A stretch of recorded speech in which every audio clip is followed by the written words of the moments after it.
vite! Let's go! Come on! Génial! Oh, oh! Dora, let's go! Dora! J'ai besoin de ton aide! Sac à dos, viens! Tu es prêt? C'est parti! Viens avec nous! Montre-nous le chemin! Arrête de chiller! Oh mince! Dora, let's go! Alice! Salut, on se retrouve pour mon deuxième cours, donc c'est celui sur les opérations pharmaceutiques, qui est un cours en 3 parties. Il y a la solubilisation, les eaux pharmaceutiques et la stérilisation.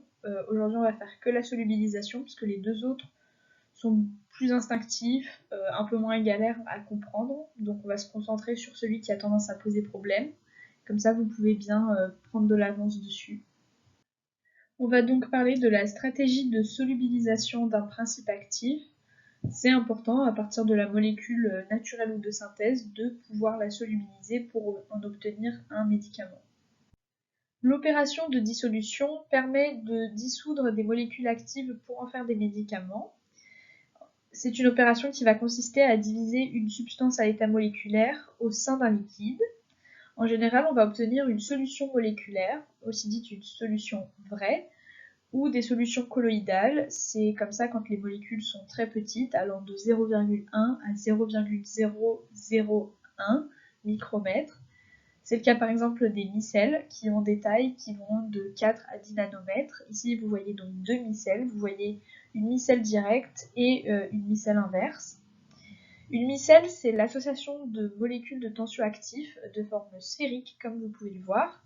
Ça, ce sont les tensioactifs qui sont autour des micelles, avec une tête hydrophile et une queue hydrophobe. La différence entre les différents types de micelles, c'est qu'une micelle directe, elle va avoir une phase hydrophobe en son centre et une périphérie hydrophile. La micelle inverse, c'est l'inverse. Vous avez au centre un centre hydrophile et une périphérie hydrophobe. On va voir maintenant un peu les définitions. La solubilité, elle dépend de la nature de la substance à dissoudre et de la nature du solvant, entre autres la polarité ou la nature hydrophobe ou hydrophile des deux. Le coefficient de solubilité, une autre définition à connaître, c'est le nombre de parties en volume de solvant nécessaire pour dissoudre une partie en poids de la substance à dissoudre. Et pour qualifier différents médicaments, on a le système de classification biopharmaceutique, en anglais Biopharmaceutical Classification System, donc BCS, qui permet de différencier les médicaments selon leur solubilité et leur perméabilité, et ce qui va permettre d'estimer leur biodisponibilité. Donc vous avez ici un petit tableau du BCS qui reprend un peu les caractéristiques de chaque classe. La classe 1 a une solubilité élevée, perméabilité élevée. Ce sont des composés qui seront très bien absorbés. C'est un peu le meilleur cas de figure pour un médicament.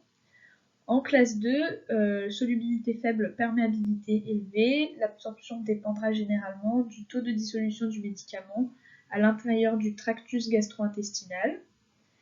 En classe 3, la solubilité est élevée, la perméabilité est faible. En général, une absorption qui dépendra du taux de perméabilité. On essaiera donc de modifier la structure chimique pour améliorer cette perméabilité. Et en classe 4, c'est le cas de figure le moins pratique, solubilité faible, perméabilité faible. Ce sont des composés qui vont poser le plus de problèmes. Donc vous avez ce petit schéma qui reprend un peu les différentes classes. Donc idéalement, on veut être en classe 1, mais ce n'est pas toujours le cas forcément. Donc si on est en classe 2, on va faire un développement galénique. Ça veut dire qu'on va changer la forme du médicament pour lui permettre de mieux se solubiliser. En classe 3 ou 4, on va faire plutôt un développement chimique qui va permettre d'augmenter la perméabilité et d'augmenter la solubilité, et donc de se rapprocher le plus possible d'un médicament qui serait en classe 1. On va maintenant voir plusieurs facteurs de dissolution, à commencer par la constante diélectrique. C'est une propriété fondamentale des liquides polaires, et ça correspond à la réduction de la force d'attraction entre deux ions de signes contraires par rapport au vide. Vous avez ici ce petit tableau avec des exemples. Par exemple, pour l'eau, on a 78,4. C'est beaucoup plus, par exemple, que le méthanol ou l'éthanol. L'eau sera donc un meilleur solvant que ces deux molécules. On a aussi la température qui va faire varier la solubilité. Généralement, la solubilité augmente avec la température, sauf dans certains cas, comme vous pouvez le voir ici, les gaz, la méthylcellulose, le citrate de calcium et le glycérophosphate de calcium, et certains cas un peu à part d'électrolytes selon leur forme d'hydration et la dissolution exothermique. Mais c'est surtout le gaz, la méthylcellulose, le citrate de calcium et le glycérophosphate de calcium qu'il faut retenir. On a aussi le pH qui va intervenir en fonction du degré d'ionisation, donc qui dépend du pKa et du pourcentage d'espèces dissociées ou non dissociées. Il va dépendre aussi des interactions avec les groupements du solvant et des propriétés microcristallines. On vous donne l'exemple des principes actifs acides qui sont moins solubles en solution acide qu'en solution alcaline, car les espèces acides en milieu acide sont non dissociées et elles seront moins solubles que les formes dissociées. On va introduire aussi la notion de polymorphisme, poly plusieurs, morphisme forme, donc plusieurs formes pour une même molécule. On peut avoir une structure cristalline, très organisée, ou une structure amorphe, pas organisée. Et ces polymorphes ils vont se former différemment en fonction de la température, de la pression, de la conservation et des conditions de fabrication. Donc pour un polymorphe, on a la même molécule du point de vue chimique, mais différente du point de vue physique, parce qu'elle se sera organisée différemment. On n'aura pas par exemple les mêmes propriétés optiques et électriques, et on aura surtout une solubilité différente. La forme amorphe sera plus soluble que la forme cristalline, parce qu'elle est désorganisée et donc plus facile à dissoudre. Et une forme cristalline moins stable sera plus soluble qu'une forme stable. Et le polymorphisme provient du traitement de la molécule initiale, par exemple le traitement mécanique, l'intervention de ou de solvants, ou au contraire la déshydratation ou la désolvatation du principe actif. Donc ici vous voyez différents exemples pour chacun de ces traitements et chacune de ces interventions. On a aussi le cas des hydrates et solvates. Donc solvate c'est le terme un peu général pour tous les solvants. Hydrate c'est spécifiquement quand le solvant c'est de l'eau. On parle aussi d'éthanolate quand le solvant est de l'éthanol. Donc ils se forment pendant la synthèse, la fabrication ou le stockage de la forme pharmaceutique et ça correspond à une combinaison du produit et du solvant dans une structure cristalline. Et en général, la dissolution sera plus rapide à partir d'une forme anhydre qu'à partir de la forme hydratée du principe actif, sauf quelques exceptions, parce que c'est pas drôle s'il n'y a pas d'exception. Les corticoïdes, qui sont donc des anti-inflammatoires, ou les tétracyclines, avec l'exemple qu'on vous donne de la fluorocortisone, donc qui est un corticoïde. Pour la fluorocortisone, les solvates préparés à partir de solvants organiques se dissolvent plus rapidement que la forme non solvatée. On peut aussi utiliser des adjuvants. Par exemple, on peut favoriser la dissolution de la caféine avec du salicylate de sodium ou du benzoate de sodium, qui sont des conservateurs antimicrobiens. On peut complexer la molécule avec une autre peu soluble pour s'adapter à la structure de l'eau. On peut aussi ajouter un tensioactif qui va se positionner autour d'un principe actif peu soluble, et donc on forme une pseudo-solution avec des micelles. Parmi les agents complexants que l'on peut utiliser, il y a par exemple le DTA qu'on peut utiliser comme anticoagulant dans les laboratoires d'analyse médicale. Il y a aussi les cyclodextrines qui sont des sucres cyclisés dérivés de l'amidon. Il y en a plusieurs types qui existent. On utilise surtout la forme bêta qui peut former des inclusions avec une molécule haute, donc une molécule peu soluble. Il faut imaginer une sorte de cylindre creux à l'intérieur duquel vous pouvez donc mettre votre molécule peu soluble. Et vu que l'extérieur de ce cylindre, de cette molécule, est très riche en groupements hydroxyles polaires, vous allez donc avoir une périphérie hydrophile et vous allez donc former une pseudo-solution. Ça permet d'augmenter la solubilité, la perméabilité, la dissolution du principe actif. Et il faut noter que les cyclodextrines naturelles sont assez peu solubles dans l'eau, donc on va leur substituer quelques fonctions pour les rendre plus solubles. Et vu qu'elles ne sont dégradées que dans le côlon, ça va permettre de protéger certaines molécules fragiles qui seraient dégradées dans l'estomac à cause du pH acide, ou alors d'avoir une libération contrôlée dans le temps de notre principe actif.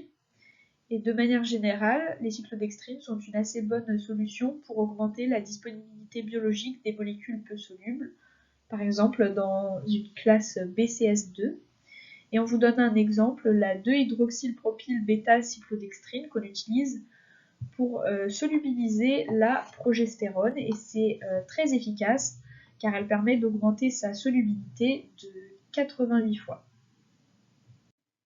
Pour optimiser la solubilité, on va pouvoir faire le choix d'un solvant plus ou moins efficace pour solubiliser la molécule.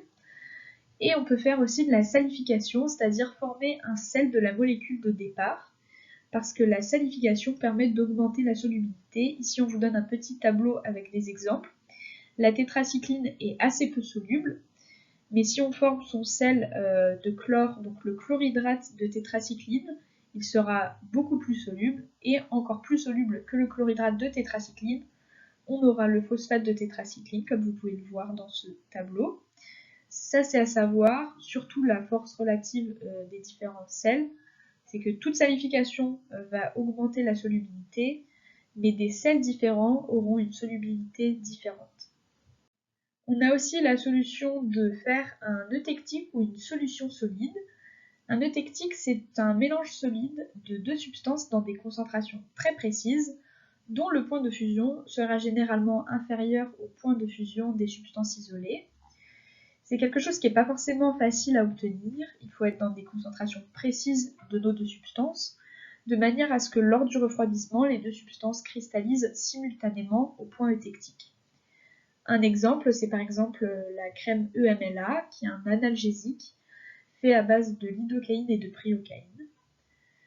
On peut faire une solution solide, qui est donc un mélange solide à température ambiante, fait d'une matrice très hydrosoluble et d'une substance peu soluble, donc notre principe actif, qui va être pulvérisé à l'état moléculaire dans cette matrice, et cela permet d'augmenter la vitesse de dissolution, et donc la vitesse d'absorption.